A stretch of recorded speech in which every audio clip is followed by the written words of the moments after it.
Maybe we can start up already. Okay, it's starting right now.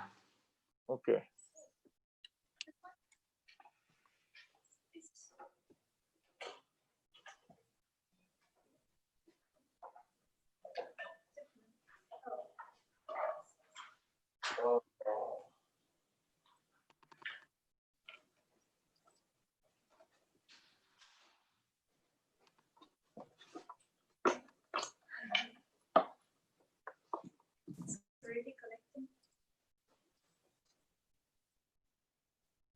So you speak from here, so you can take a look. Good morning. Morning, Sensei. Thank you for helping us. You're very welcome. This is Plan B. Yeah, okay. That's good. So,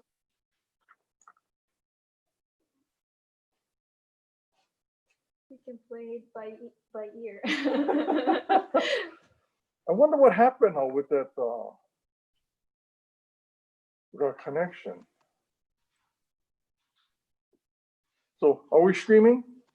Yes, Oh, Okay. and I'm about to go mute. I'm gonna get ready.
Good morning and welcome to this morning's service. Thank you for being here today. We're doing things a little differently because of, again, technical challenges. And I realize now that we also have to bring a mic to this podium because you probably can't hear very well. But we are hopefully meeting the challenges that we're presented with, at least in a way that is marginally able to, for you to participate in these services. Again, thank you very much and happy Father's Day. Hopefully it will be a day that fathers can enjoy relaxing and being with family and being able to share in this very difficult time, share some joy with one another. We'll begin this morning's service with Sambujo, followed by Juseige. So if you please join in the reading, join us in the reading of Sambujo and Juseige.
Save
And now let us read three treasures together. So please join me in Gasho. Hard is it to be born into human life. Now we are living it. Difficult is it to hear the teachings of the first one. Now we hear it. If we do not deliver ourselves in the present life, no hope is there that we shall be free from suffering and sorrow in the ocean of birth and death. Let us reverently take refuge in the three treasures of the truth. I take refuge in Buddha. May we all together absorb in ourselves the principle your way to enlightenment and awaken ourselves for spiritual will. I take refuge in Dharma. May we all together be submerged in the depth of doctrine and gain wisdom as deep as the ocean. I take refuge in Sangha. May we all together become units in the true accord, new life or harmony, and a spirit of universal brotherhood, free from the bondage of assertions. Even through the ages of the myriads of kalpas, hard is it to be here. How hard is it to hear such excellent, profound, and wonderful doctrine? Now we are able to hear it and receive it. Let us thoroughly understand the true meanings of the Bhagavata's teaching. Namo Amida Butsu. Namo Amida Butsu. Namo Amida Butsu. Namo Amida Butsu. Okay. Good morning, everyone. Okay. Thank you for your attending. So at the beginning of my Dhamma talk, I'd like to share one song written by Shinan Shoni. Please join me in Gasho. Seeing the sentient beings and Nenbutsu throughout the worlds, the countless as particles in the 10 quarters, the Buddha grabs them and never abandons them, and therefore is named Amida. Namo Amida Butsu. Namo Amida Butsu. Namo Amida Butsu. Okay, so today is Father's Day. I actually talk at the Mother's Day service too. So maybe this means I really need to say thank you to both of my parents. So personally, it's kind of more embarrassing for me to express my gratitude toward my father than my mother. So maybe that is because I rebelled against my father during my youth.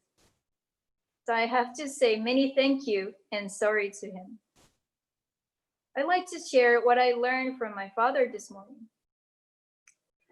As many of you know, I was born and raised in a temple family in a small village, which is rich in nature, Shimane, Japan. So now around this season in my region, my family, especially my father, is always busy digging for bamboo shoot, takenoko. It is kind of busy season for my father to visit forests and pick up wild vegetables from the end of winter to early summer. During the season, he always gets up early in the morning at around 5 o'clock and visits a bamboo forest near our house and digs tons of bamboo shoots from the ground. When I was a still child, he used to ask his children to visit and to come and visit bamboo forests with him, but unfortunately, since his children were all bad at getting up early, my father always went there alone. But recently, I heard that my younger brother started going there with my father. He was also born and raised in this small village and still lives there until now. Then time passed. This is a story from the other day. My father recently sent some pictures to his kids. It was a pictures of the flowers, and he asked us what the name of these flowers are. Probably he picked up those flowers and vegetables in his garden and fern forest.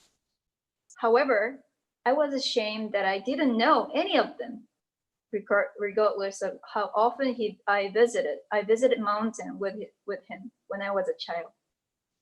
Not only me, but also my younger sister didn't know what they are. However, surprisingly, my sister-in-law, who grew in the city area of Shimane, knew very well about wildflowers.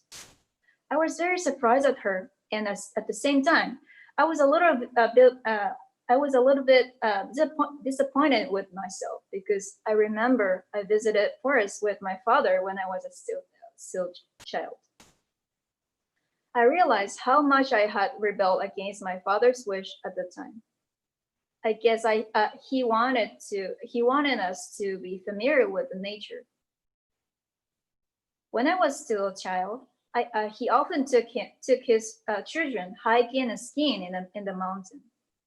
And every time he took us there, he always tried to show us the unique flowers and trees, which can be seen only in the forest, and told us their names.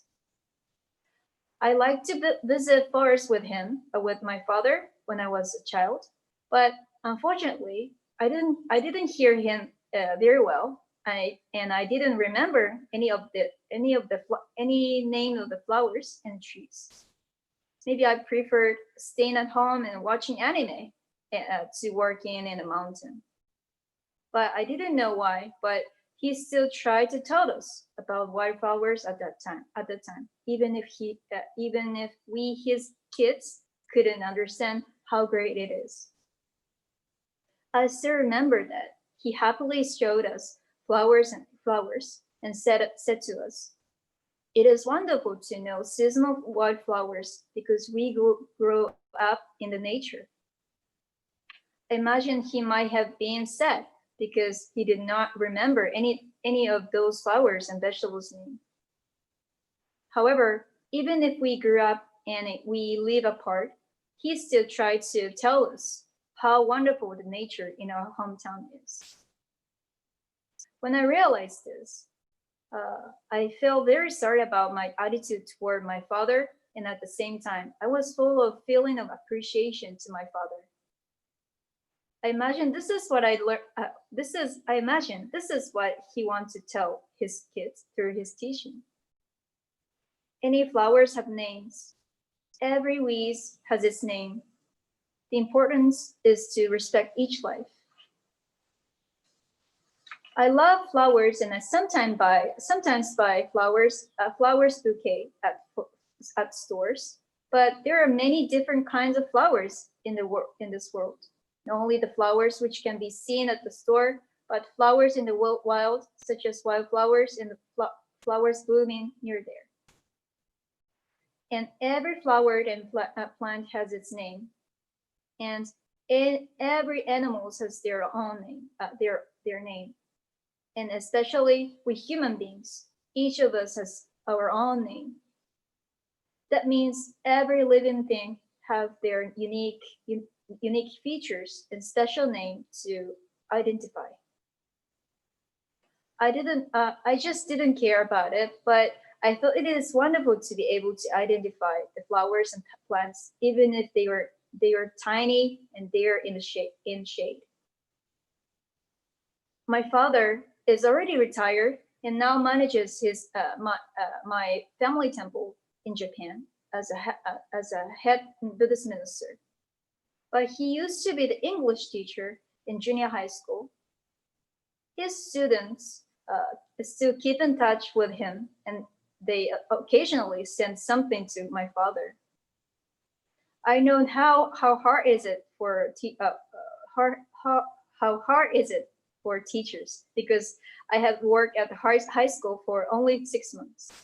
But even if 30 years has passed, his students say that my father always took care of took care of each student equally, even if some are good students or others were not diligent. They said that they were happy to encounter my father when they were in the junior high school. Even if they were kids and students, I imagine my father respected each student equally, just like he told us in the forest. I was kind of embarrassed to hear that, but I was happy to hear that. It reminds of the phrase in Shinran Shonin's hymn, which I read at first. That is, throughout the world, count us as particles in the 10 quarters. Amida Buddha assures us every living thing to grasp and never abandon us. But every living thing means you, and you. No treating everyone alike. Amida Buddhas, each of us, Amida means each of our lives is treated as important life, just like my father knows many flowers and vegetables names. Amida directs each of us, you, and you, here and now, to nurture each lives to be able to appreciate the Nembutsu, Namo Amida Butsu. When Amida Buddha was still a Buddha, a Bodhisattva Dhammakara before becoming Amida Buddha, Amida promised the following: if when he attained Buddha when he attained Buddhahood, sentient beings in the land of 10 directions who sincerely and joyful entrust themselves to Amida, desire to be born in Amida's land, and think of Amida, even 10 times should not be born. There may Amida not attain perfect enlightenment. And now Amida became Amida Buddha. Now he became Amida Buddha. That means Amida already made it come true. So there are more than 7.6 billion people in this world. And there are various people, such as young people, old people, rich people, poor people, healthy people, and sick people. Although we share the same moment, everybody is in different situation. When we live our lives in this world, we sometimes think how insignificant and small we are on the great grand scheme of things. We know how important our lives are, but Amida Buddha always tells each of us, like saying, you are important. Because Amida directs to every living thing. Amida Buddha knows not only our happiness, but also our sadness, loneliness, and sufferings. Even if people in this world were to abandon you, Amida Buddha would never leave behind you. When Shinran Shonin heard so from his master Honren Shonin, Shinran Shonin must have been really happy to know he was not alone. So that is why he shared his appreciation of Amida Buddha's wisdom and compassion with everyone. Amida Buddha's virtue is for every living thing, so our teaching is open to everyone. But our founder Shinran Shonin especially expresses his joy of encountering his teaching like this. When I consider deeply the vow of Amida, which arose from 5 kalpas of profound thought, I realized that it was entirely for the sake of myself alone. You may think how greedy Shinran Shonin was, but this expressed his honest and joyful moment when he received Amida's primal vow in his heart. So Amida Buddha is calling each of us, hey, you, Etsuko, it is about you. Listen to Amida's wish, call my name. That is why we respond to this calling with our reciting Namo Amida Butsu. Today, And this moment too, Amida Buddha is calling us, hey, you, I would never leave you alone. Call my name. This is entirely for the sake of you, yourself alone. Let us respond to this calling and receive this virtue with appreciation. Amida always tried to make us awake in the beauty of each life. Today, on this Father's Day, we share Amida Buddha's great compassion, which grabs every living thing. Thank you very much. Please join me in Gassho. Namo Amida Butsu. Namo Amida Butsu. Namo Amida Butsu. Namo Amida Butsu. Thank you very much.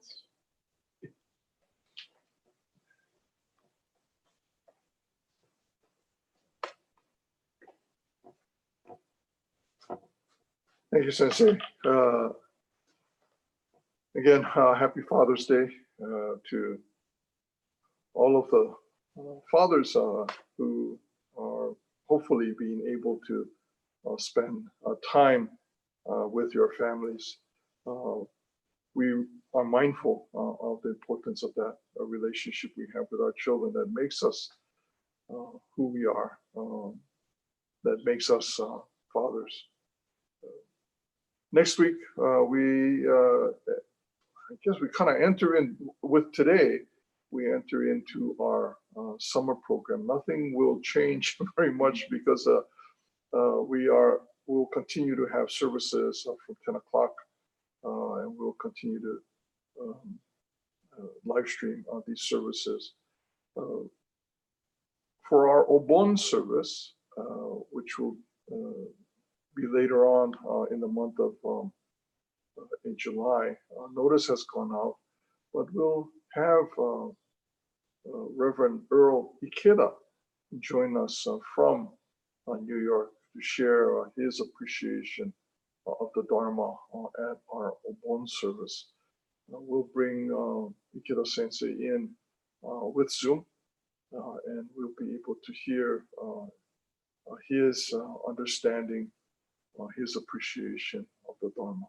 So again, we'll observe our Obon service and our Hatsubon service as well via Zoom, via this YouTube channel, and I will be able to conduct those services. The dates of those services are,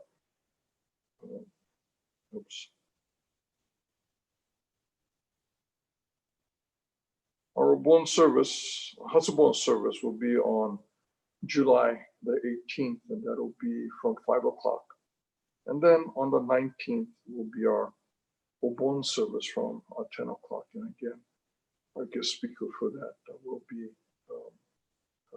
Reverend Earl Ikeda. The week prior to that, we're very excited. On July the 11th, Saturday, July the 11th, we'll have our Obon at Home program. And we invite everyone to come and join us for that. Please take a look at the Bitsing website where you can find information about the programs that will be presented for that day. So please plan on joining us for these activities at the Bitsing. Although it would be nice to have you here in the Hondo, we will try to present something, continue to present something that is hopefully meaningful as you continue to learn and to experience the Dharma in our lives. Thank you again. Thank you very much for joining us this morning for this service at the San Jose Bitsing. If you please join in Gassho as we conclude this morning service. Namo Amida Butsu. Namo Amida Butsu. Namo Amida Butsu. Thank you very much, everyone. See you again next week. Thank you.